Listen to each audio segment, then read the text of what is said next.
I will get money for your Christmas gift, okay? We love you, Mommy. Those are my grandsons, I am very sure. Driver, stop the car immediately! The traffic light turned red, and the long line of vehicles groaned to a stop. Inside a black luxury SUV, the world's noise felt distant, muffled by tinted glass and leather seats.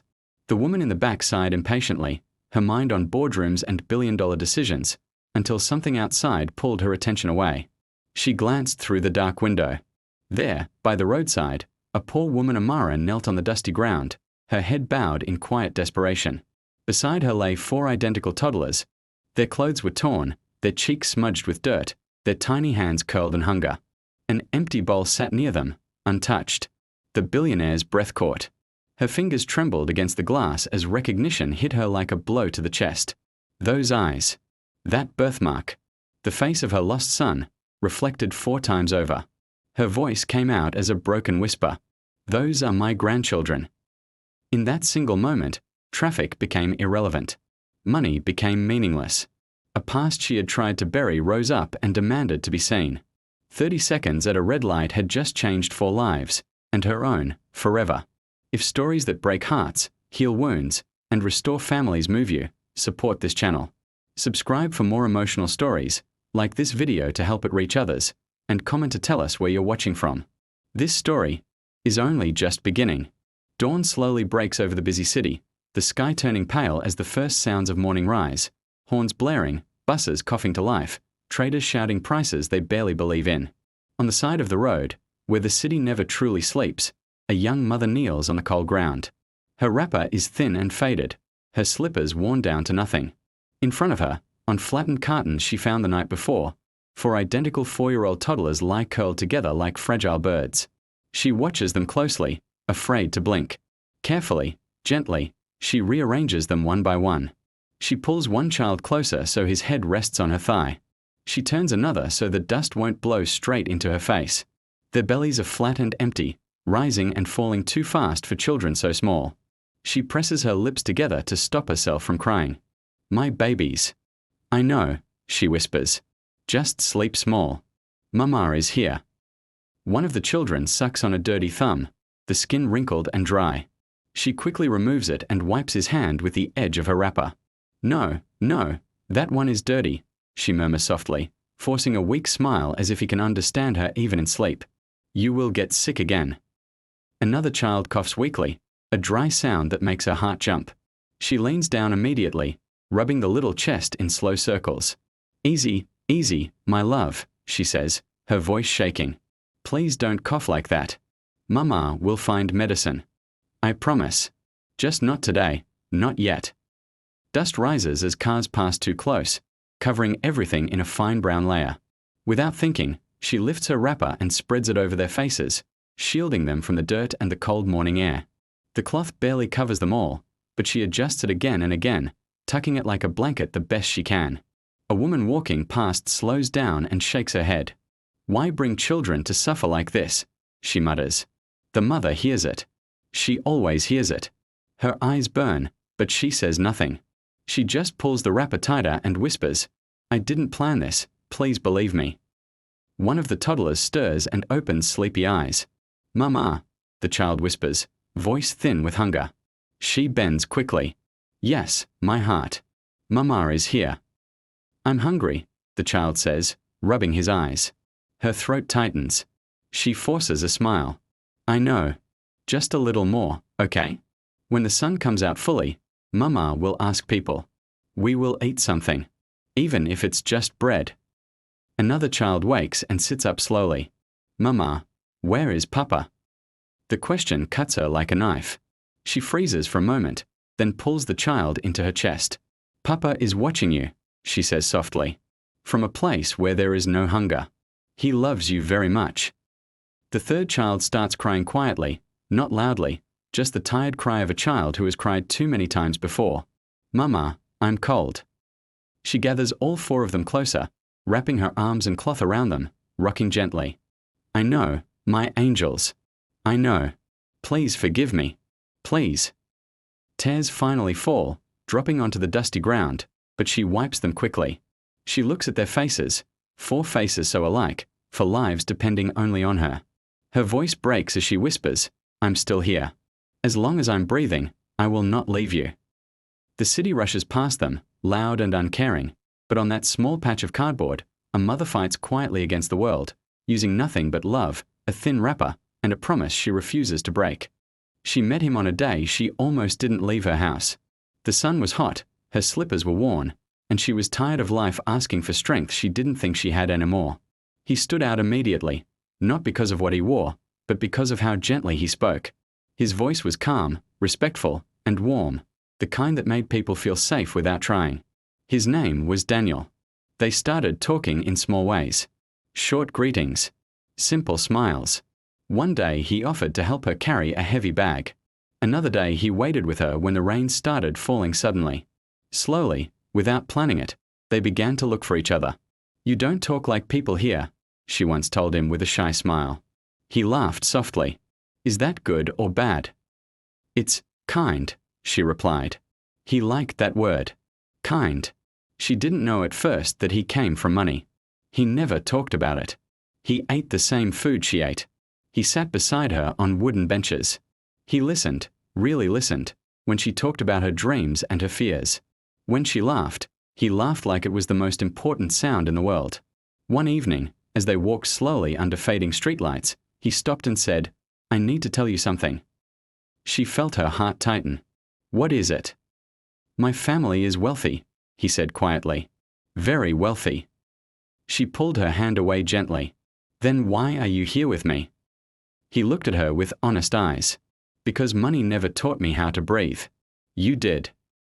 She didn't answer, but her heart had already chosen him. When his mother found out, everything changed. The first meeting was cold. The billionaire woman sat in a large living room that smelled of expensive perfume and silence. She looked at the young woman from head to toe, her eyes sharp and judging. "So this is her?" the woman asked, not even trying to hide her disgust. "Yes, mother," Daniel said firmly. "This is the woman I love." The older woman laughed once, short and bitter. "Love," she said. "Love doesn't pay respect. Love doesn't protect a family name." She turned to the young woman. "Do you know who you are standing in front of?" The young woman swallowed. "Yes, Then you should know you don't belong here," the billionaire said flatly. "My son was raised for better." Daniel stepped forward immediately. Better than what? Better than kindness? Better than honesty? "Enough," his mother snapped. "I did not raise you to throw away your future for a girl who has nothing." The words burned. The young woman's voice shook, but she spoke. "I may not have money, but I love your son. I would never harm him." The billionaire stood up slowly. "Love does not change class," she said coldly. "And class does not mix." She turned to her son. "If you marry her, you stop being my son." The room went silent. Daniel's hands trembled, but his voice did not. "Then I will walk away," he said. "But I will not walk away from love." His mother stared at him like she was seeing a stranger. "If you leave this house for her," she said, "do not ever come back." He looked at the woman he loved. She was crying quietly, shaking her head. "Daniel, please. I don't want to take you away from your family." He held her face gently. "You are my family." That night, he left with nothing but a small bag and a heart full of hope. No inheritance. No protection. No forgiveness. They struggled, but they were happy. He worked hard. He laughed often. He talked about the future with light in his eyes. "I don't regret it," he would say. "Not for 1 second." Then fate was cruel. One rainy night, he never came home. The call came late. An accident. Too sudden. Too final. At the hospital, she held his cold hand and whispered, "I'm here. I'm still here." But he was already gone. When she tried to reach his family, no one answered. The doors stayed closed. The silence was complete. And far away in a mansion filled with wealth and regret, a mother buried her pride along with her son, never knowing that he had left behind not 1 child but 4 tiny lives who carried his face's gentleness and the love she had once rejected. He died on a day that started like every other day. He kissed her forehead before leaving and smiled the same gentle smile she had fallen in love with. I'll be back before sunset, he said. We'll talk about names again. She laughed weakly. You already named them yesterday. And I'll name them again today, he replied, touching her belly softly. 4 times if I have to. She never saw him alive again. The accident was sudden. A loud crash. Twisted metal. A phone call that came too late. By the time she reached the hospital, his body was already still, covered with a white sheet that felt too heavy to lift. She screamed his name until her throat burned. No, please, she begged the doctor. He promised he would come back. The doctor looked away. I'm sorry, he said quietly. There was nothing we could do. She held his cold hand and sobbed. Your children will walk soon, she whispered through tears. You have to see them walk. You have to. But he never did. Months later, pain followed pain. Her stomach grew larger than anyone expected. Nurses whispered. Doctors frowned. One night, after a long scan, a nurse held her hand tightly. You are carrying 4 babies, the nurse said gently. 4, she whispered in shock. All alive. Yes, the nurse smiled softly. 4 strong heartbeats. She cried, not from joy, not from fear, but from exhaustion. How will I do this alone? She asked. The day she gave birth, the pain was unbearable. Hours turned into screams. Sweat soaked the sheets. Her hand shook as she begged God not to let her die and leave her children alone. One baby cried. Then another. Then another. Then another. Quadruplets, the doctor announced. She was too weak to smile. Tears rolled down her face as the nurse placed each baby beside her. 4 tiny faces. 4 identical noses. 4 reminders of the man she loved. Your father would have loved you, she whispered. He would have been so proud. But joy didn't last long. The hospital bills were placed beside her bed. Page after page. Numbers she couldn't even understand. When she asked for help, the nurse sighed. Do you have insurance? Family? Anyone? She asked. She shook her head slowly. No. Days passed. The babies cried. She begged the hospital to wait. I'll pay, she promised. Please, just give me time. Time ran out. Her own family came once. Her mother stood at the door, arms crossed. You disgraced us, her mother said coldly. 4 children with no husband and no money. Don't come back here. But they are your grandchildren, she cried. Please, Mama. Her mother turned away. I have no grandchildren. The door closed. When she was discharged, she walked out with 4 babies and nowhere to go. No husband. No family. No money. Just a bag of baby clothes and a heart that felt like it was breaking every second. At first, she stayed with friends. Then friends became tired. Then excuses started coming. It's too much. They cry too often. I can't help anymore. One night, she sat on the pavement with 4 crying babies and realized she had nowhere left to knock. She slept on flattened cartons. She begged during the day. She covered them at night with her wrapper.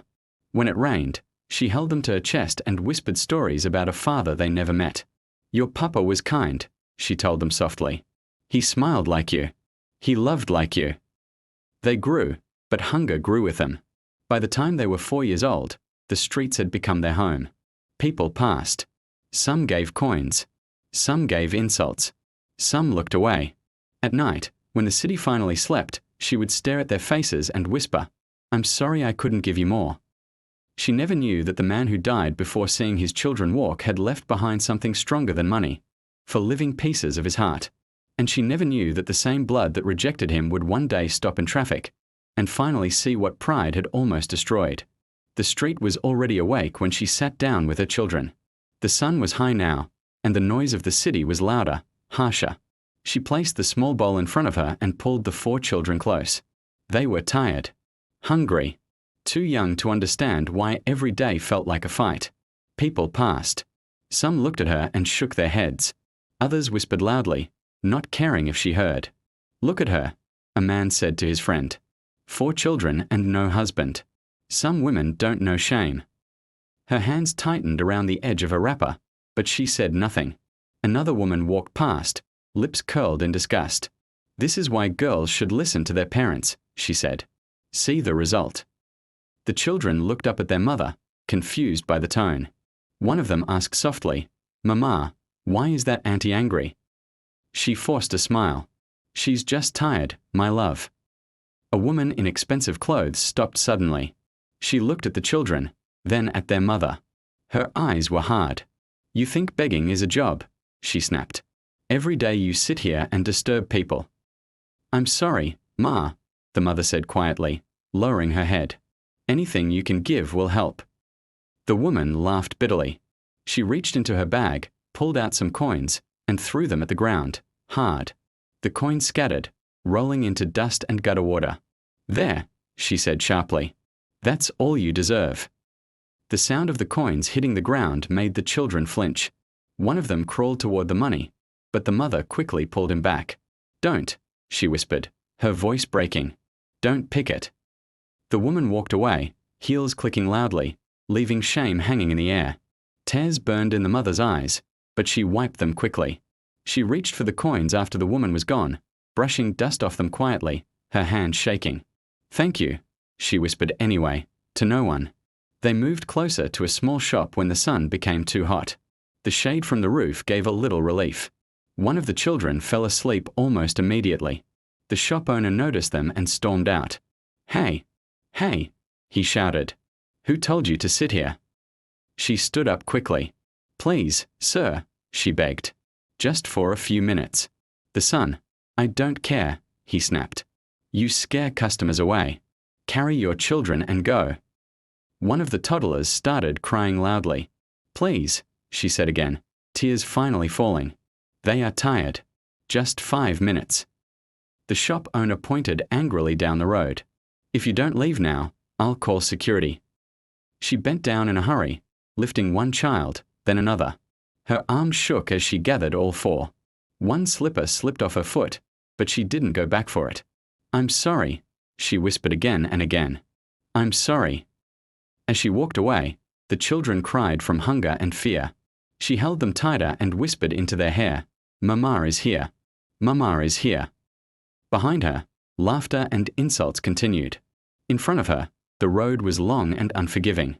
But she kept walking, because even when the world treated her like she was nothing, she still carried 4 lives that meant everything. The crying started softly at first, a tiny whimper from one of the children, then quickly grew into a chorus of small, broken sobs. Each sound tore through her chest like a knife she couldn't pull out. 4 little voices, all trembling, all hungry, all confused. She sank to her knees in the dirt, her arms trembling as she reached for them. "Oh, my babies, my poor babies," she whispered, her voice shaking. "Sure, it's okay, it's okay." One of the toddlers pressed his face into her chest, hiccuping between cries. "Mama, hungry," he murmured, the words barely audible over the city's noise. I know," she said softly, pressing her cheek against his. "I'm sorry, my love. I'm so sorry." She felt tears falling onto their hair, into their messy, dusty clothes. "Please forgive me. I'm trying. I promise, I'm trying." Another child tugged at her sleeve, tiny fingers curling around the thin fabric. "Mama, don't leave," the little voice begged. "I will never leave you," she whispered back, holding him close. "I can't leave you. I can't."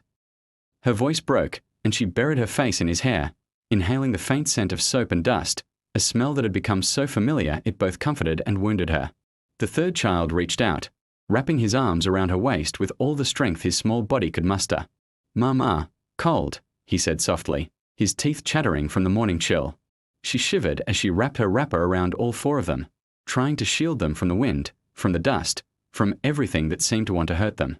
"I know, my darlings. I know. Mama's here. Mama's here," she repeated over and over, her lips pressing soft kisses against their heads. Don't cry," she whispered again, more to herself than to them. She stroked their hair, rubbed their backs, and murmured little stories about a world where the sun was kind, the streets were gentle, and their bellies were always full. Slowly, one by one, the sobs began to quiet. Their small bodies leaned into her, heavy with fatigue and hunger. Their little hands relaxed from grasping her clothes, their eyes closing despite the emptiness in their stomachs. She held them tightly, rocking them slightly, whispering words they could not yet understand fully but that carried all the love she had to give. Sleep now, my angels. Mama is here, she murmured, her own tears soaking the wrapper and the small shoulders of her children. Sleep. It's okay. I'm not going anywhere. The city moved around them. Horns blared. Tires screeched. People walked by without noticing. But on that small patch of cardboard, for tiny lives found a moment of peace in the arms of the mother who carried the weight of the world on her own. Even hungry, even cold, even broken, they finally slept. Their chests rose and fell against hers, little hearts beating in rhythm, fragile yet steady. And she whispered again, almost inaudibly, "Please forgive me. I'm trying. I'm really trying." She stayed like that for a long time, letting the sun warm their tired faces, letting the tears fall freely, letting the world pass them by. And in that quiet, broken, imperfect moment, she held them close, knowing that even if she had nothing else to give, she could always give herself. Inside the black, polished SUV, the world felt different, soft, insulated, and strangely quiet despite the city outside screaming in noise. The leather seats were smooth under her fingers, the air conditioned perfectly, the hum of the engine steady and comforting. She sat upright, her posture straight, her hands resting lightly on her lap. Her hair, streaked with silver but still elegant, was pinned carefully, her jewelry minimal but flawless. Age had given her grace, but it had not softened the sharpness in her eyes. She was late for a board meeting, a meeting that could shape millions, maybe billions. Papers and reports lay on the seat next to her, untouched because she could not bring herself to focus. Her assistant, sitting opposite her, tapped his fingers nervously on a leather folder. "Madam, the traffic is terrible," he said, voice urgent but careful. "If we don't leave now, you will miss the first presentation. Should I call ahead?" She did not respond immediately. Her eyes were fixed outside the window, staring at the endless line of cars, the pedestrians hustling with purpose she did not feel. Her lips pressed together, thin and unyielding. "Madam," he pressed again. "We could take the side streets, avoid the main junction. I can guide the driver." She finally turned her gaze toward him, but her eyes were distant, reflective, as though seeing something far beyond the traffic. "Side streets will not save time," she said softly, her voice calm but weighted. "Time has nothing to do with it today." The assistant frowned. "Madam, I don't understand." She shook her head slightly, almost imperceptibly. "No, you wouldn't," she murmured. Then she looked back outside, and the city's chaos pressed against the tinted glass. She saw the same cars, the same people rushing, the same noise she had lived with for decades, but something today felt different. Her chest tightened, and for a moment, she felt unmoored, as though the city itself had shifted beneath her feet. "Traffic isn't the problem, sir," she said, almost to herself. "The problem is what we do not see when we are so busy rushing." Her assistant leaned forward slightly. "Madam." She did not answer. Her eyes were fixed on the sidewalk, on a small, ragged figure crouched near the edge of the road. She did not yet realize who they were, but something in her chest twisted, a pull she could not explain. She saw movement, small, fragile shapes, faces so familiar that a sharp pain shot through her heart. "Sir," she whispered, her voice breaking slightly, though she tried to steady it. "Do you see them?" I see a woman with children," he said cautiously. "Do you want me to stop?" She shook her head, then nodded almost at the same time. Her hands gripped the edge of her seat tightly. She could not breathe properly, and yet she had to stay calm. "Stop the car," she said finally, her voice quiet but firm. "Stop. Right here." The assistant's eyes widened. "Madam, are you sure?" "We'll be late. I am sure," she interrupted, and for the first time in years, the power in her voice was personal, not professional. "I need to see this. I need to know this is real." She returned her gaze to the window, emotionally distant no longer. Her sharp eyes, so used to assessing boardrooms and investments, now took in a different kind of detail.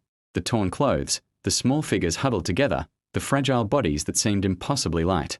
Something inside her stirred, a mixture of fear, hope, and a pain she had buried long ago. The SUV idled in the red light, its engine purring quietly. Outside, the city moved without noticing the woman inside, unaware that she was about to confront a past she thought she had buried, a connection she had lost decades ago, and 4 small lives that would change everything. She pressed her lips together and whispered, almost to herself, "Those are my grandchildren." Her assistant, still tense, did not respond. He could see the change, the raw emotion flashing across her face. He realized this was not about the meeting, the traffic, or the city. This was about something far older, far deeper, far more human than anything money could buy. And for the first time in a long while, she was no longer the powerful billionaire everyone feared. She was just a grandmother, staring at the children she had lost, and feeling the weight of every choice that had brought her here. The traffic light turned red, and the SUV rolled to a smooth stop, the engine humming softly. Around her, the city continued its noisy rhythm, horns blaring, tires squealing, people shouting. But inside the car, the world felt still, heavy, as if time itself had paused. She leaned slightly forward, pressing her hands against the soft leather of the seat, and slowly looked down through the tinted window. At first, she thought she was imagining things. A group of children on the sidewalk caught her eye, for small bodies huddled together, sleeping on flattened pieces of cardboard. Their clothes were torn and dusty. Tiny limbs curled as if trying to protect each other from the cruel, cold world around them. Her breath caught, and her heart skipped a beat. "No, it can't be," she whispered under her breath. Her hand trembled as she raised it slowly toward the window, though it could not reach them. Tears began to form in her eyes, blurring the cityscape, turning the passing cars into a hazy, indistinct backdrop. She leaned closer, her face almost touching the glass. She could see them clearly now. The first thing that struck her was the eyes so like her son's. That calm, thoughtful gaze. That same deep warmth. Then the noses, the little curve of the lips, the soft, innocent cheeks that seemed to echo her son's smile from years ago. And then, unmistakably, the small family birthmark on the corner of one child's eye. She blinked rapidly, refusing to believe it at first, but there it was. The same mark that had always been her son's signature, the same mark that had haunted her dreams since the day she lost him. Her throat tightened. She swallowed hard, trying to keep her composure, but her body betrayed her. Her hand shook so violently she gripped the leather seat to keep from trembling openly. The tears fell freely now, streaking her cheeks. My son," she whispered, her voice breaking. "It can't be." The assistant beside her cleared his throat, hesitant, unsure what to do. "Madam, what is it? What's wrong?" She shook her head slowly, her eyes never leaving the small figures on the street. "No, I don't know how this is possible," she stammered. Those are my grandchildren. My son's children." The words hung in the air, fragile and shocking. Her lips trembled as she pressed her hand to her mouth, trying to stop herself from sobbing. She leaned closer, almost as if the distance of the tinted glass could be ignored. Her mind raced. Memories of her son flashed, his laughter, the gentle way he spoke, the way he used to hold her hand and promise he would care for everything. And now, here they were, for little copies of him, sleeping in the dirt, so fragile, so vulnerable, so much like him. The SUV's engine hummed quietly beneath them, the city blaring on, unaware of the life-changing moment unfolding in that paused red light. She closed her eyes for a moment, whispered again, "My son, my poor son. I failed you." One of the toddlers stirred slightly, tossing a small hand out from under the ragged blanket. She gasped, and the assistant leaned forward nervously. "Madam, are you certain?" he asked, voice careful. She opened her eyes again, staring at them with everything she had. Shock, grief, love, and recognition all mixing into one unbearable weight. "Yes," she said, barely a whisper. I know in my heart. My son, these are his children." Tears flowed freely now, hot and unstoppable. She pressed her hand to the glass, as if she could somehow reach them, as if that one small touch could undo the years of loss. Her knees felt weak, her chest heavy. The world outside was loud, chaotic, indifferent, but for her, nothing else existed. Only them. Only the 4 tiny lives that had survived everything, that had carried her son's memory in their eyes, their noses, the small mark of their family. "My babies, my poor babies," she whispered, shaking. "I will find a way to keep you safe. I swear I will." And in that single, frozen moment, with the traffic light glowing red and the city rushing around her, she felt her heart both break and expand at the same time. Broken for what was lost, but full of a fragile, trembling hope for what she might still save. The SUV idled quietly at the curb, a faint hum blending with the city noise. Evelyn Hartwell sat back in her seat, hands pressed to her knees, trying to steady the storm in her chest. Her eyes kept drifting to Liam, Sophie, Noah, and Ella, huddled in Amara's arms a few feet away. Every instinct screamed at her to run to them, to scoop them up, but fear and disbelief held her frozen. "James," she finally whispered, her voice breaking slightly. I need to know for certain." James leaned forward, careful. "Madam, what do you mean?" "I need their records." Discreetly, Evelyn said, her tone sharp despite the tremor in her voice. "Hospital records. Birth certificates. Everything. I want the father's name." "Madam," James hesitated.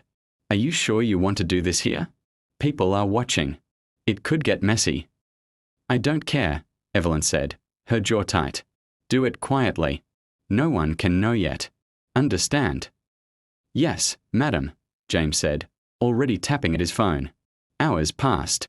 Evelyn remained in the SUV, motionless except for the occasional shake of her hands and the way her fingers clutched the seat.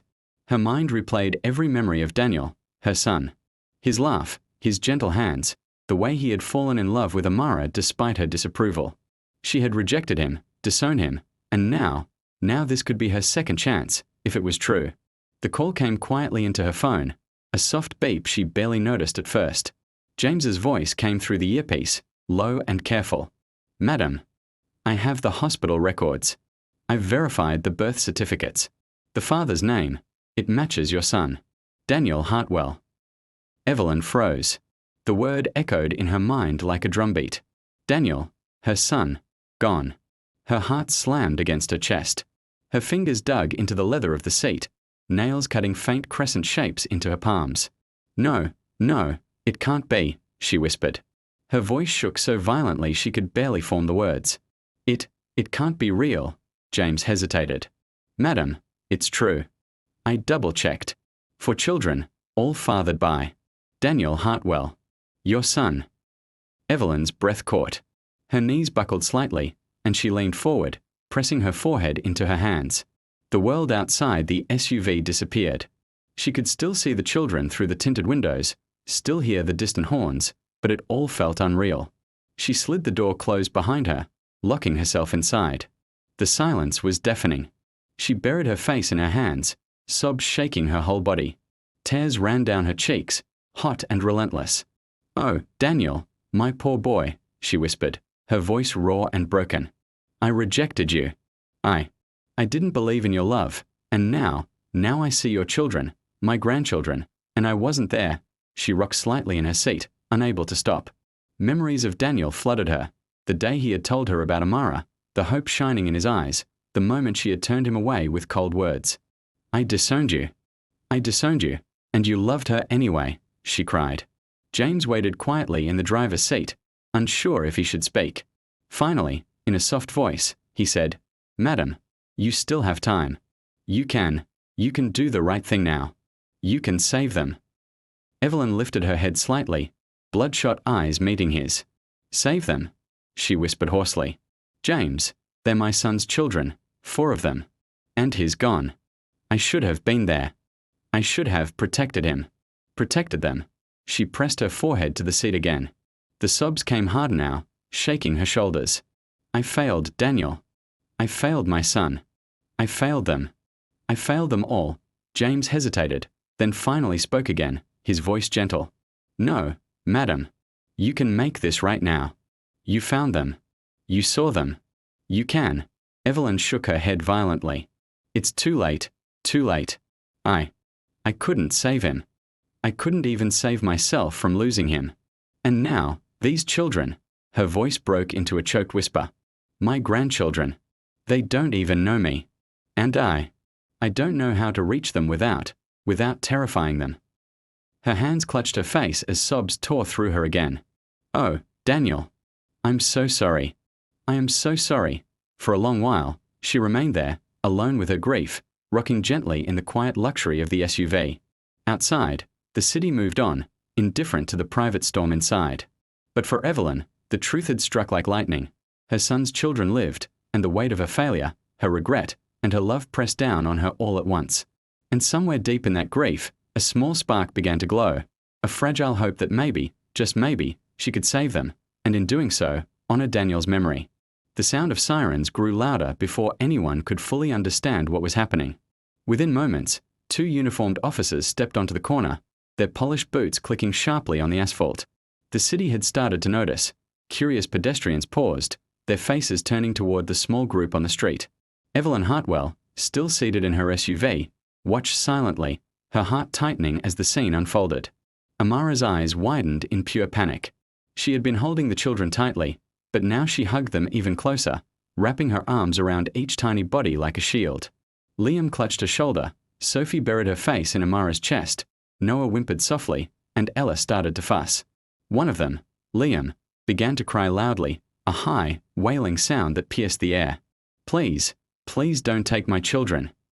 Amara shouted, her voice cracking, trembling with fear and desperation. "They are mine. I won't let you take them." One officer, his voice calm but firm, took a step forward. We just need to ask a few questions. We are here to help." Amara's eyes blazed. "Help? Help? You don't understand. They are my babies. Don't you dare take them away from me."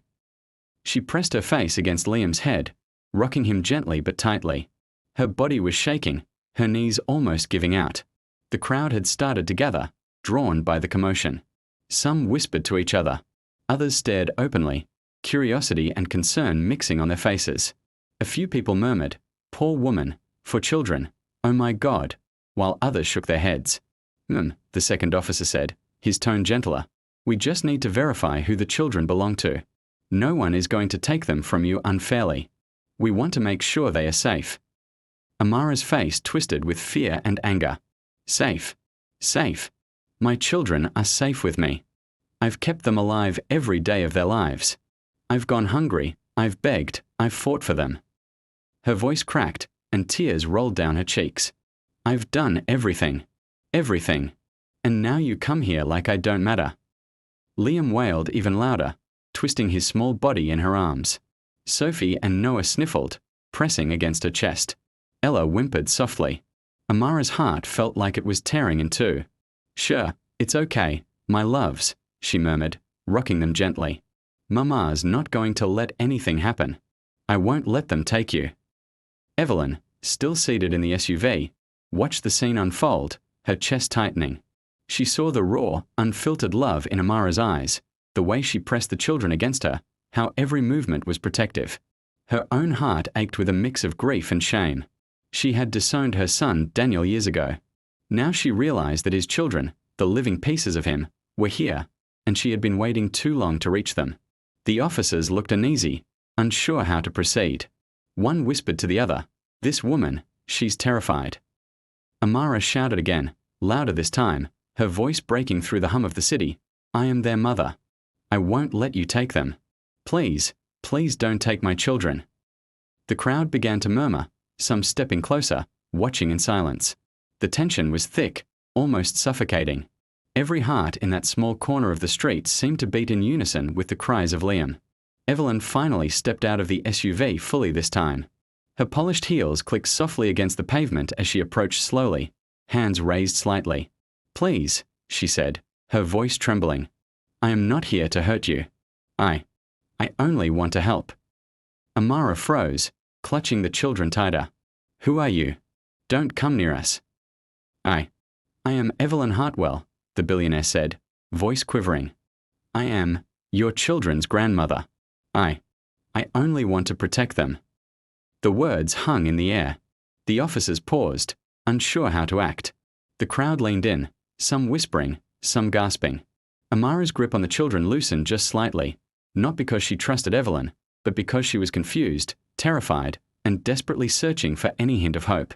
They belonged to Daniel Hartwell," Evelyn continued softly, tears streaming. "My son, your children are his, and I am their grandmother. I failed him once, but I will not fail them too." Amara's eyes widened, her mouth opening and closing as if she could not find words. The children stirred. Liam sniffled and pressed against her chest again. The wailing slowed slightly, the tension in the air still heavy but fragile, like the first crack of light before sunrise. Your son," Amara whispered, voice trembling, clutching the children to her chest. My Daniel." Evelyn nodded slowly, tears running freely. "Yes, Daniel, my son. Your children are his. I will not take them from you, I promise. I only want to help. Please, let me help. Amara's knees buckled slightly, and she sank to the pavement, clutching the 4 small lives she had protected so fiercely. Her voice broke into a whisper. Help, please, help us. We've suffered so much. Evelyn knelt carefully beside her, keeping her distance, letting Amara feel in control. I will, she said softly. I promise, I will. And in that crowded, noisy corner of the city, with the officers hesitant and the crowd watching, a fragile, trembling thread of hope began to form, one that could heal years of loss, fear, and pain. The street was crowded now. Curious onlookers had gathered, whispering and craning their necks to see what was happening. The officers stood tensely, unsure how to manage the escalating scene. Amara clutched Liam, Sophie, Noah, and Ella tightly, her arms wrapped around them like a protective shield. The children's tiny faces peeked out from her chest, wide-eyed and wary, sensing the tension in the air. Evelyn Hartwell stepped forward, every inch the poised, elegant woman she had always been in public, but today, her voice trembled with raw emotion. She raised her hand slightly, calling for silence. Everyone, please, listen, she said, her voice carrying clearly over the murmurs of the crowd. I have something very important to say. The crowd hushed, curious eyes turning toward her. Some nudged each other, whispering, Who is she? What's happening? Evelyn took a deep breath, her chest rising and falling rapidly. She looked directly at Amara, who tightened her grip on the children. I am your children's grandmother, Evelyn said slowly, deliberately, as though speaking each word could anchor it into reality. Their father, my son, Daniel Hartwell, he is gone, but these children, Liam, Sophie, Noah, and Ella, are my grandchildren. The crowd gasped. A woman behind the officers whispered, Did she just say grandmother? Amara froze, her eyes wide, disbelief written across her face. She shook her head violently. No, you're lying. Stop lying. Her voice cracked with desperation. You don't know them. You don't know me. Don't try to trick us. I know this is hard to believe, Evelyn said softly, stepping closer but still respecting Amara's space. I know how impossible it seems, but I swear on my son's memory, these children are mine. I am their grandmother. I have proof. The murmurs in the crowd grew louder. Some people stepped back in shock. Others leaned in, fascinated. The officers exchanged uneasy glances. One of them cleared his throat. If you have proof, we can verify it. But we need to do this properly. Amara's voice rose, trembling with fear and anger. Properly? Properly? How? You think words are enough? You just appeared out of nowhere and claimed they're your children's children? You can't do that. Don't touch them. Evelyn's lips trembled. She held up her hands, a gesture of honesty and surrender. I don't want to take them from you, she said. Her voice was soft but firm.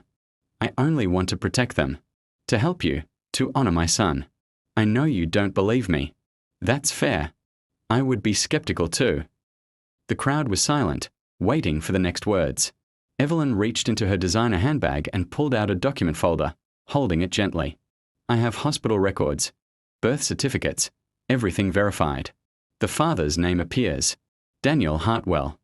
I am their grandmother, whether you want to believe it or not. Amara's face twisted with fear, disbelief, and frustration. This is not enough. I need proof. A test. A DNA test. Right here. Right now. To show everyone, she demanded, her voice echoing across the street. Do it publicly. If you are truly their grandmother, then prove it. Evelyn's eyes filled with tears. She had expected doubt, but not this level of fear and defiance. She nodded solemnly. Yes, you are right. We will do it however you wish. Publicly. Professionally. We will get the truth. The crowd whispered louder now, some gasping, some murmuring support. Cameras would have loved this moment, the billionaire on the street, standing before a young mother, for children at the center of a storm. Amara clutched the children tighter. I won't let anyone take them. Not until I see proof, she shouted, her voice breaking.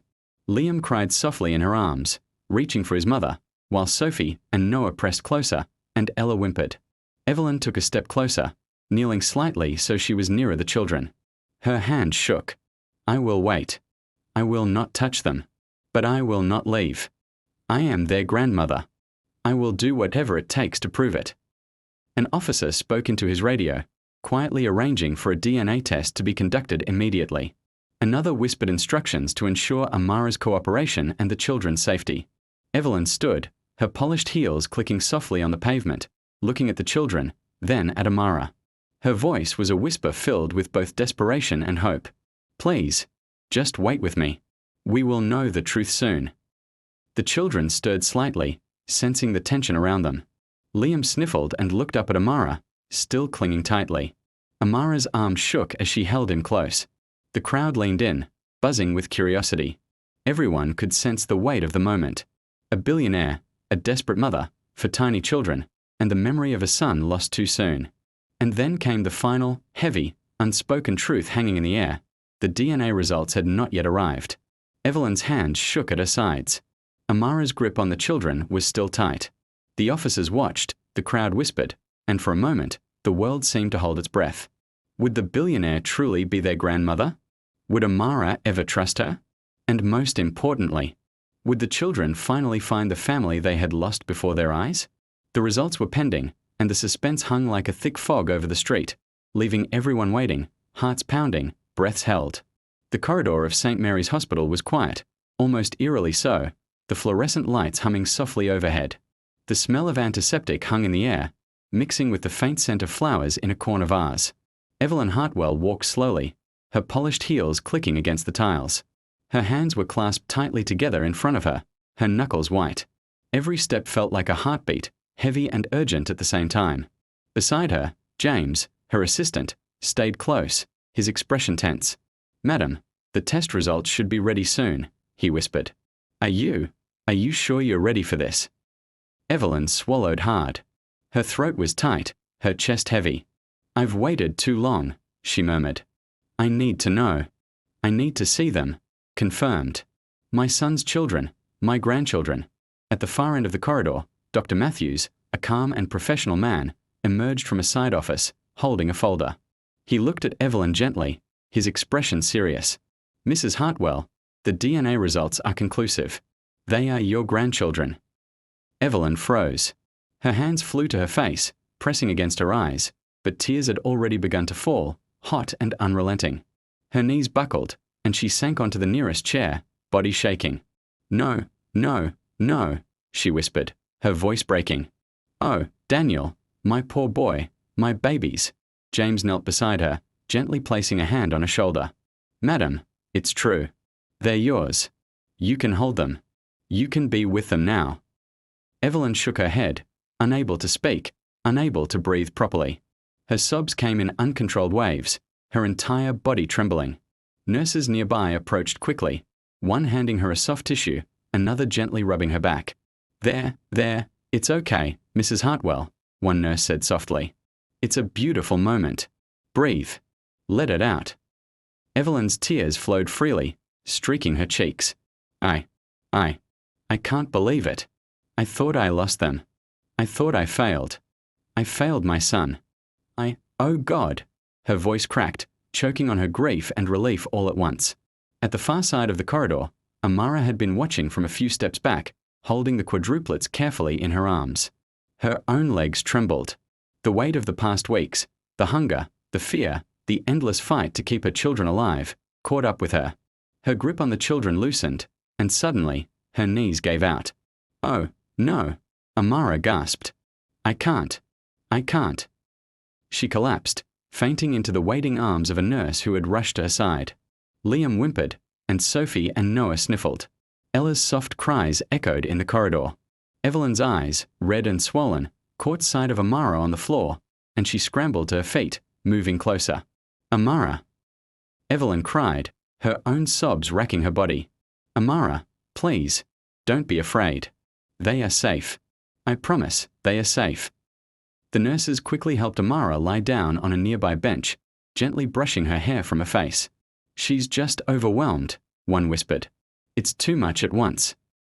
Evelyn sank to her knees beside her daughter-in-law, still clutching tissues, her hands shaking violently. I am so sorry, Amara, she said through her tears.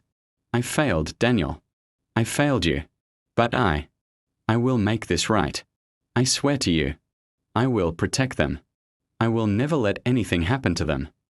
James stepped forward, guiding the quadruplets toward Evelyn slowly, letting Amara see that her children were safe. Liam reached out a small hand, still unsure, and Evelyn's fingers trembled as she touched it gently. Sophie pressed her face against Evelyn's arm. Noah's tiny hand grabbed Evelyn's coat, and Ella whimpered softly, looking up with curious eyes. Evelyn's tears flowed anew. Oh, my grandchildren, my beautiful babies. Daniel, you would be so proud. She whispered, voice shaking. She leaned forward, brushing Liam's soft hair back, holding each of the 4 children carefully, her sobs muffled against a sleeve. Amara's eyes flooded open, weak and tear-stained. She looked at Evelyn holding her children and the tears fell again. Is it really true? She whispered hoarsely, her voice barely audible. They are safe? They're his. Yes, Evelyn said, still trembling, still sobbing. They are Daniel's children. My grandchildren. Safe. Always safe. The corridor, once filled with the sterile hum of the hospital, now carried only the sounds of soft cries, gasps, and the quiet sobs of a grandmother who had lost and found her family in the same day. And for the first time in years, Evelyn felt a fragile, trembling hope that love, lost and broken though it had been, could still be mended. The hospital corridor was quiet again, filled only with the soft hum of fluorescent lights and the occasional whisper of nurses moving about. Evelyn Hartwell knelt slowly before Amara, who was still seated weakly on the bench, her arms wrapped around Liam, Sophie, Noah, and Ella. The children's tiny faces peeked out, wide-eyed, curious and wary, sensing the tension in the air. Evelyn's hands trembled as she placed them gently on her knees, fingers interlacing in a nervous gesture. Her polished heels rested lightly on the floor, but her heart felt as heavy as a stone. She looked up at Amara, tears streaming down her cheeks, her voice shaking but determined. Amara, she began softly, almost a whisper, but her words carried the weight of years of grief and regret. I have wronged your family. I rejected my son, Daniel, because I was blinded by pride, by foolishness, by fear of what society would think. I disown him, and in doing so, I turned my back on you, and now, on these children. Amara's arms tightened instinctively around the quadruplets. Her eyes, red and raw from crying, flickered with disbelief. I don't understand, she whispered. Why are you saying this now? Evelyn's head bowed low, her forehead nearly touching the hospital floor. She could barely hold herself upright, the emotion choking her. Because I cannot undo the past, Amara. I cannot bring Daniel back. I cannot give him the love and support he deserved from me. But I can try. I can try to love and protect his children, your children, my grandchildren. I can try to make amends, if you'll allow me. Amara's gaze softened slightly, though suspicion and fear still lingered. You abandoned him, she asked quietly, voice trembling. My Daniel, your son. Yes, Evelyn admitted, tears flowing freely now. I judged him unfairly. I cast him aside when he loved you, when he loved his family. I thought I was protecting him. I thought I was protecting myself. But all I did was hurt him. Hurt you. Hurt these children. I am so sorry, Amara. From the bottom of my heart. I apologize. The quadruplets stirred slightly, sensing the tension and emotion in the room. Liam peeked over Amara's shoulder and looked at Evelyn with curious eyes. Sophie pressed a small hand against her mother's arm. Noah's tiny fingers fidgeted, and Ella's soft coos seemed to punctuate the heavy silence. Evelyn reached forward tentatively, keeping her hands away from the children but offering a gesture of peace. I do not expect forgiveness immediately, she said, voice breaking. I only ask, please let me try. Please let me be part of their lives. Please, let me honor Daniel by protecting and loving them, as I should have loved him. Amara's arm shook, her body trembling from emotion. She looked down at her children, then back at Evelyn, trying to process the flood of words, the depth of grief, and the sincerity in Evelyn's tear-streaked face. For a long moment, there was silence, heavy and fragile, broken only by the soft whimpers of the quadruplets. Finally, Amara whispered, almost to herself, Daniel, my Daniel, he deserved love, and so do they. I need time. Evelyn nodded, still kneeling, tears slipping down her cheeks. I understand. Take all the time you need. I will wait. I will prove to you, to them, and to the memory of Daniel, that I can do better, that I will do better. The hospital corridor, once cold and sterile, seemed to soften in that moment, filled with fragile hope, tentative trust, and the first tremors of a family beginning to rebuild itself. Evelyn remained kneeling, a grandmother humbled, broken, and ready to begin again. The room smelled of fresh soap and soft towels. Sunlight streamed through the hospital windows, casting golden streaks across the white tiles. Evelyn Hartwell watched nervously as the quadruplets, Liam, Sophie, Noah, and Ella, sat on small chairs beside a large basin filled with warm water. "All right, my loves," Evelyn said gently, trying to keep her voice calm despite the tremor in it. "We are going to make you all nice and clean. No rush, no worries, okay?" Amara stood nearby, still wary but allowing Evelyn to take the lead. "Be gentle with them," she whispered. "They've never had this kind of care." Evelyn nodded, smiling softly. "I promise. Gentle hands, I swear." One by one, she helped bathe the children, laughing softly as they splashed water in every direction. Liam giggled and flicked water at Sophie, who squealed and retaliated with a tiny splash. Noah tried to drink the water directly from the basin, coughing and sputtering, while Ella clapped her hands in delight at the warm sensation. "Oh, my goodness!" Evelyn exclaimed, wiping tears from her eyes, not from sadness, but from pure joy. "You are all so full of life."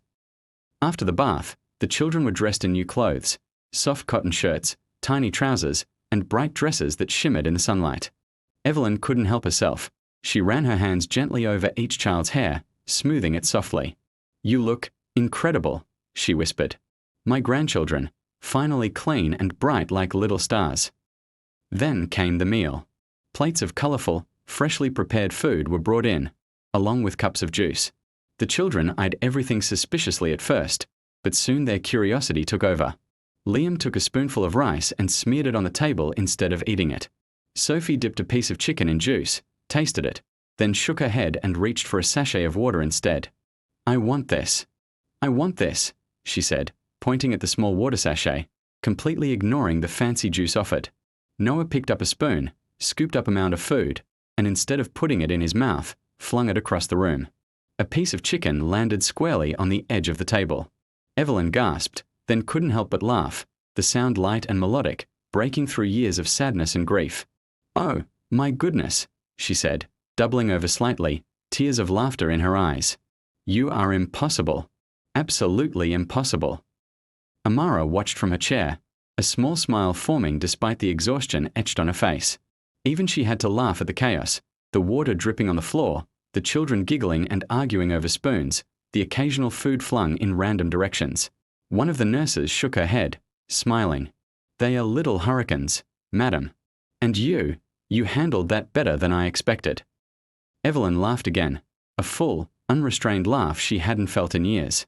It was warm, bright, and full of relief. "Years. It's been years since I've laughed like this," she admitted softly. I forgot what it felt like to just enjoy the moment, to just be family." Liam looked up at her, wide-eyed, and giggled. "Again, again," he shouted, reaching for the water basin once more. Sophie poured her juice back into the cup and shook her head. "No, water," she insisted, holding it triumphantly. Noah threw another spoonful of rice, laughing uncontrollably, while Ella clapped her hands and bounced in her chair. Evelyn leaned back, tears of laughter and happiness streaming down her cheeks. "My grandchildren, my beautiful, wonderful children," she whispered, voice choked with emotion. "I've waited so long for this, for all of you." For the first time in years, the mansion's walls of steel and glass felt soft and warm. For the first time in years, Evelyn Hartwell truly felt like she belonged, surrounded by laughter, chaos, and the tiny hands of her grandchildren reaching for her heart. And in that room, amidst spilled food, laughter, and sticky fingers, a family, broken, lost, and found again, began to heal. The morning sun poured through the tall windows of Evelyn Hartwell's mansion, casting golden streaks across the polished marble floors.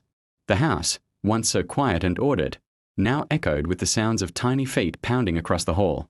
Liam, Sophie, Noah, and Ella ran wildly, chasing each other in circles, squealing with pure delight. Their laughter bounced off the walls, filling spaces that had long been empty. Evelyn stood near the grand staircase, hands on her hips, watching the chaos unfold. For a moment, she thought her heart might burst from both fear and joy. "Oh, my heavens," she whispered to herself, tears of happiness glistening in her eyes. This is what life feels like." Amara stood nearby, arms crossed, a mix of amusement and worry on her face. "Be careful. That's an antique vase," she called, her voice rising over the din. But the children were unstoppable. Liam darted past Sophie, who shrieked in protest and ran after him. Noah picked up a small toy and tossed it toward Ella, who squealed and giggled. And then it happened. Sophie, in her excitement, ran straight into the corner table where a tall, delicate decorative vase sat. The vase wobbled precariously, teetered, and then crashed to the floor, shattering into 1,000 glittering pieces. For a heartbeat, everyone froze. Even the quadruplets stopped in their tracks, staring at the broken vase, mouths open. Amara's jaw dropped. "Oh no. That was priceless," she gasped. Evelyn's eyes followed the shards scattered across the marble, and for a moment, she stood silent, taking in the scene. Then a slow smile spread across her face. She shook her head, tears forming at the corners of her eyes. "Let it break," she said softly, almost to herself. Then louder, her voice carrying over the hall. "Let it break. The house has been too quiet for far too long." Amara blinked, stunned, her mouth opening and closing. You're not angry." Evelyn laughed, a warm, melodious sound that hadn't echoed through the mansion in years. She knelt down to the children, scooping Liam and Noah into her arms while Sophie and Ella circled her, still bouncing with energy. No anger. Only laughter. Only life.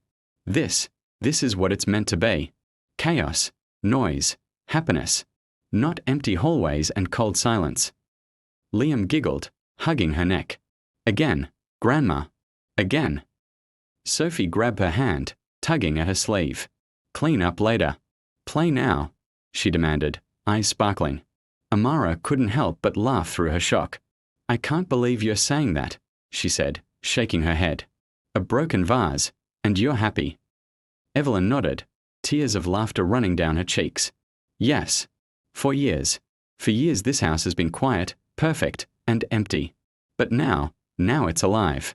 And if a vase must break for their laughter to fill these halls, then so be it."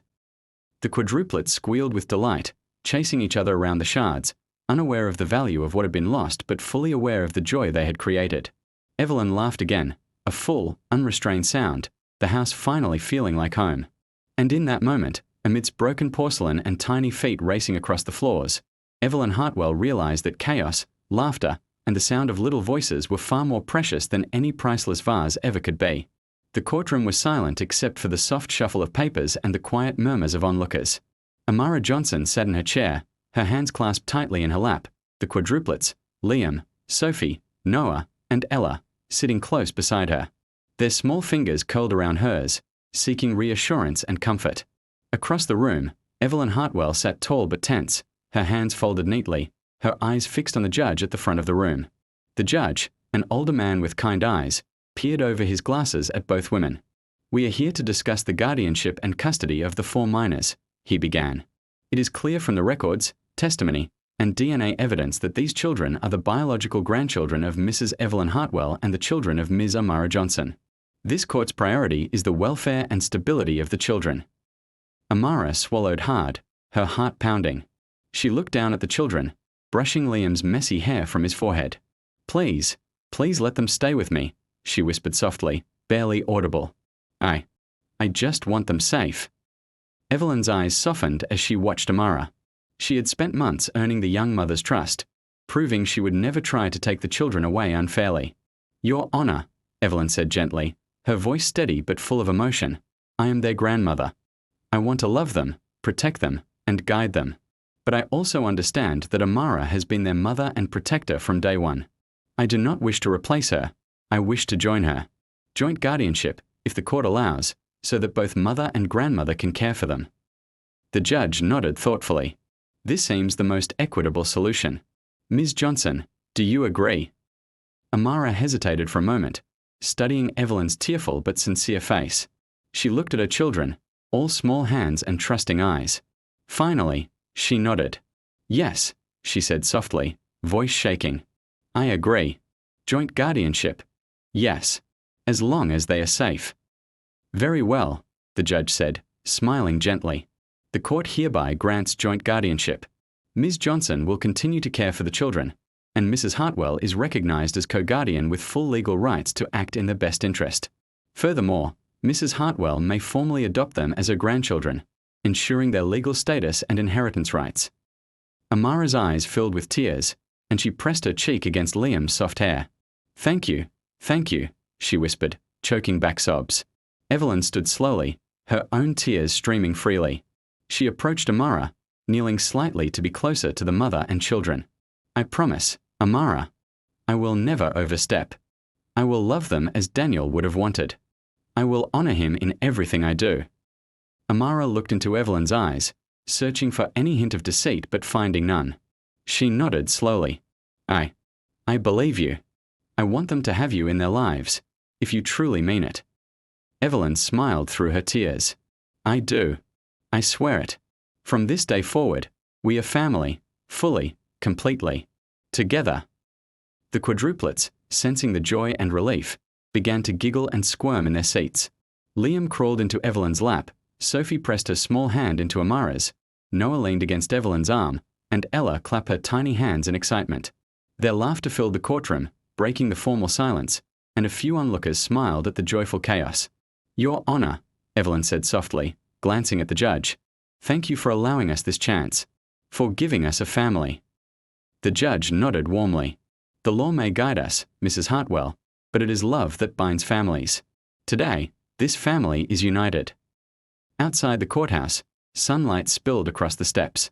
Evelyn held the children in her arms as Amara walked beside her, hands intertwined with hers. The quadruplets ran ahead, chasing each other and laughing freely, their tiny voices ringing with uncontained joy. Amara looked at Evelyn and smiled through her tears. We are really a family now, she said softly. Yes, Evelyn whispered, holding the children closer. Together. Finally, together. And for the first time in years, the mansion, the children, the mother, and the grandmother felt whole. Broken hearts had been mended, lost family had been found, and laughter once again filled the halls. The Hartwell family was reunited, safe, loved, and finally, complete. The garden was quiet except for the gentle rustle of leaves in the soft morning breeze. Sunlight filtered through the tall trees, creating golden patches on the freshly turned soil. Evelyn Hartwell knelt on the soft grass, her hands clasped tightly together, her chest heavy with emotion. She watched as the quadruplets, Liam, Sophie, Noah, and Ella, carefully picked flowers from the small patch near the edge of the garden. Careful, my loves, Evelyn whispered softly, her voice trembling. These flowers, they're very special. The children carried the delicate blooms, their small hands brushing against the petals as they walked toward a simple stone marker tucked under the shade of a flowering tree. Liam placed a bright yellow daisy gently against the stone. Sophie laid down a tiny cluster of white daisies, while Noah and Ella followed, their tiny fingers arranging the flowers with surprising care. Evelyn's chest tightened, and tears formed in her eyes. She knelt close to the stone, brushing a tear from her cheek as she whispered through her sobs, Forgive me. I found them too late. Amara stood a few steps away, watching silently. She held the children's hands lightly, allowing them to participate in this quiet, solemn moment. She knew the stone represented Daniel, Evelyn's son, the father of these children, the man whose love had brought them into the world. The children didn't fully understand, but they sensed the weight and importance of the moment. Liam looked up at Evelyn with wide, innocent eyes. Grandma, is he okay? He asked softly, tilting his head. Evelyn's lips quivered. She reached out and gently stroked his hair. He's at peace now, my love. And we will take care of you, just like he would have wanted. Sophie whispered, We are flowers for him, right? Yes, Evelyn replied, her voice breaking.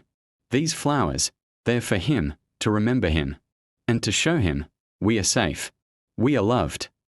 Noah and Ella pressed closer to Evelyn, sensing her sadness. She hugged them gently, her arms trembling. I'm so sorry I wasn't there sooner. But I promise. I will never let anything happen to you again. I will always protect you. The children, though small and too young to understand everything, sensed her love. Liam's tiny hand slipped into hers. Sophie rested her head lightly on her shoulder. Noah held onto her sleeve, and Ella's soft coos echoed against her chest. Evelyn's tears fell freely now, streaming down her cheeks as she whispered again, "Forgive me. I found you too late. But I will never let go. I promise." Amara stepped closer, placing a gentle hand on Evelyn's shoulder. "He would be proud," she said softly. You've found them. You're here now. That's what matters."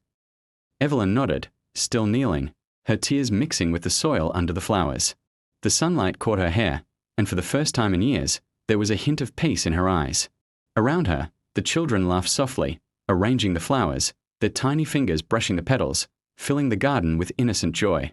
And in that quiet moment, amidst the whispers of the wind and the soft colors of the flowers, a grandmother's heart, once heavy with regret, began to heal, cradled by the love of her grandchildren and the memory of the son she had lost. Sunlight streamed through the tall windows of the Hartwell mansion, bathing the rooms in a warm golden glow. The house, once cold and silent, now echoed with laughter, footsteps, and tiny squeals of joy. Liam, Sophie, Noah, and Ella ran across the marble floors, chasing each other with unrestrained delight, their tiny hands brushing against walls, furniture, and each other as they tumbled about. Evelyn Hartwell, now relaxed and radiant, watched from the grand staircase, a soft smile on her face. Her eyes followed the children as they darted in and out of rooms, stopping occasionally to throw themselves onto soft rugs or tumble into piles of cushions. The mansion, once too quiet, was finally alive. Amara sat at a large oak desk in the study, textbooks and notes spread out before her. She was smiling faintly as she read, glancing occasionally at the children playing. She had returned to her studies, determined to build a better future for herself and her children, and the mansion now provided a safe, calm space for learning amidst the joyful chaos. In the cozy nursery down the hall, Evelyn sat in a rocking chair with a large book in her hands. The quadruplets, now healthy and full of energy, gathered around her, their eyes wide with excitement. And then the little bunny hopped over the rainbow. Evelyn read, her voice warm and melodic, drawing the children into the story. Liam laughed at the silly antics of the bunny. Sophie gasped in wonder at the colors. Noah clapped his tiny hands, and Ella bounced up and down, leaning against Evelyn's knees. Again. Again. Liam shouted, bouncing on his toes. Evelyn laughed, a soft, genuine sound that filled the room. "All right, my loves. Just one more chapter before bedtime," she said, turning the pages with care, her eyes glistening with happiness.